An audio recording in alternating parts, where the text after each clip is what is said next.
up, guys? It is John Muscarello from Side Hustle Experiment. If you're new to the channel, welcome. I am a six-figure arbitrage seller. I sell mainly on Amazon and eBay, and we also do online arbitrage.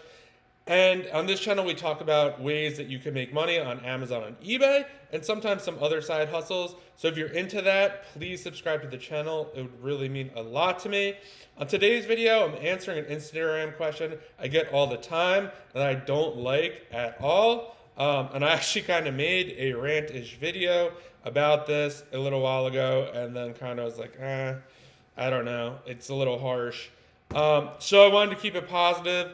So basically the question was, hey, I want to start a side hustle, I'm broke, and that was it. What should I do? And I'm going to give you five steps that I would take to kind of overcome this, how to start a side hustle if you're broke, and kind of go over why I hate this question. And so let's just get into it. So I don't like this question is because, one, I know nothing about you. I don't know your situation, why you want to start this hustle, blah, blah, blah, blah, blah. And plus, it's lazy. Like, I don't know. It's like, what do you want for dinner?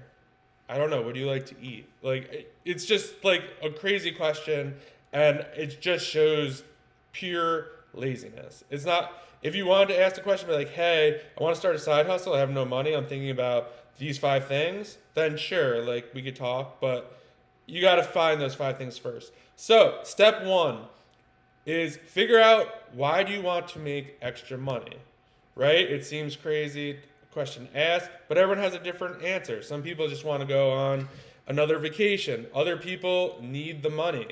Other people don't like their job and want to quit it. So depending on what your answer is will depend on, what your side hustle could be. If you just want to take an extra vacation, that's $1,000, $2,000, $3,000 in the year. Like, you don't really need to do that much if you're going to, no matter what you do. It's just not, it's what, $200-$300 a month more you have to figure out how to make. It's not that bad. So step 1 is going to be figure out why you want this extra money and keep that in mind. Step number 2 seems very straightforward, but I would just Google side hustle, no money, how to start one, or how to start a side hustle with no money. I just did it. It kicks out 14 billion results. That is ridiculous and sounds like a lot. You only need to read or scan the top 5, 10 things or whatever, and think about what you could even offer before you even do that. A lot of people could, you could do Uber, you could do DoorDash, you could tutor, you could give your labor, you could help people who are moving. There's so many things you could do with no money. One of them said take surveys. I know other ones where you could review websites. People are developing websites, they want to see how users interact with it. There's just so many things you could do, but you have to see what will align best for you. If you didn't have a car, like DoorDash and Instacart and all that stuff, not a good fit. So really kind of see those, Google it, read it, see what sticks out to you. For me, I kind of went down this path and I came across reselling and I thought it was a cool concept. I started flipping furniture on Facebook Marketplace and I really liked it, and now I run a pretty big Amazon business. So that's step number 2. Go through that. Part 2 of step number 2 is you want to create a list of 10 side hustles that you think would be a good fit for you or that you'd want to do. So once you got that list, comes step 3. Step 3 is you want to put that list in order. So you want to see what you like the most, what you think would be the best fit. So if you're like, oh, I think I could really do, DoorDash. I think that sounds like fun. Okay, great. So put that at the top of your list. Tutoring, I could probably tutor math, but to find clients and stuff like that would be hard. Put that number 5 or whatever. Once you have the list, then you got to start trying it. So try it. So sign up for DoorDash. I don't really know what you have to do for that. I'm sure you probably have to go get your car inspected, or I don't know, do something. Try that out. If you don't like it, move on to the second thing on your list. If you don't like that, move into the third thing. Once you find the thing that you want to do, I would say probably do that for like 3 or 4 months and see, do you still like it? Is it bringing in money? Is it hitting your goal of what you need to make or what you would like to make extra? And kind of evaluate and go from there. And if it's not, go back to the list or create a new list and keep doing that until you find something. Number 4, this is the most important in my opinion, and this is do not use the extra money you make for anything else.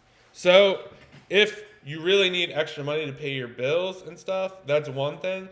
But if you're able to live off of what you're currently making at a job or whatever else you're doing, then you shouldn't have to spend that money. I mean, in my first example, if you want to take a vacation, then yeah, sure. But you want to use this money to just keep stacking it up. So you could roll it into something else or do whatever you want to do when it comes. So, for example, a lot of people think that like you have to start an Amazon business or an eBay business or a Shopify store or any of that stuff. And all that stuff is really good, but all that stuff also requires money. A lot of people say, "Oh, you can just start for free." And the answer is kinda, but not really. So if you wanted to start an Amazon or eBay, you really don't need that much capital for eBay. If you just have stuff around your house, but eventually you'll probably have to buy stuff. But if you want to start an Amazon business, if you just DoorDashed maybe for a month or two or did Uber, maybe you'd have $500-600, right? You could start buying products for Amazon or maybe, I don't know, invest in a leads list or start buying some books at a thrift store or whatever you think you want to do. But the important part is not to spend the extra money you're making, so you just keep rolling it and it compounds. And then you could decide what you want to do with it at a further time, later, and then it is what it is. So step 5 then, if you're continually making money, doing the side hustle, and you continue to like it, step number 5 is just get better, right? When you first start something, you're not very good at it. It's going to be frustrating. But as you go through a side hustle, you start to learn what to do, what not to do, things to buy, things not to buy, things that worked and things that didn't work. So you got to really sort that stuff out and start doing the only things that work. Ask yourself, hey, how can I save more time? How can I do this quicker? How can I be more efficient? Start thinking that way, and that could really, really help turn a side hustle into possibly a business. You can start outsourcing stuff. You can do all sorts of things. But those are kind of the 5 steps that you need to take. So let's just review them once again, and then I'll kind of send some final words to you guys. So step 1, figure out why you want to make the extra money. Step 2, Google. Find out what you think would be a good side hustle for you, what you'd want to do, what resonates with you. Number 3, start testing those ideas. Do you like this? Do you like that? Do you like DoorDash? Would you rather do something else? Go through that. Number 4, don't use that money for anything else unless you absolutely have to. Just keep stacking that money, put it in a separate account, or do whatever you want to do, and save that to make more money somewhere else. And if it's just you want to make extra money to feel a little safe, then yeah, put that in a bank account, create an emergency fund, or if you want it for like to put in the stock market or stuff like that's fine. But do not be spending that on like stupid stuff that you don't need. Number 5, continue to get better at it. Hey, the other thing is, if you don't like the side hustle or having a side hustle, maybe your best bet is to find another job that pays you more money. It doesn't have to be a side hustle, but again, continue to get better or level up and take it to another level. That's what I got for you guys today. I hope you find this helpful. It really, really comes down to being able to do these 5 steps. At least get to these 5 steps and then start asking people questions who are currently doing what you want to do. If you wanted to sell books on Amazon and you started doing that, yeah, I'm happy to answer your questions, but I can't really answer your question, hey, I have no money, like I want to start a side hustle. So let me know what you think in the comments. Did you like the video? What do you think you want to do for your side hustle? Or share your results from following these steps. I'd love to hear how it goes. And if you could like the video, subscribe to the channel, I would greatly appreciate it. And I will see you guys in the next video.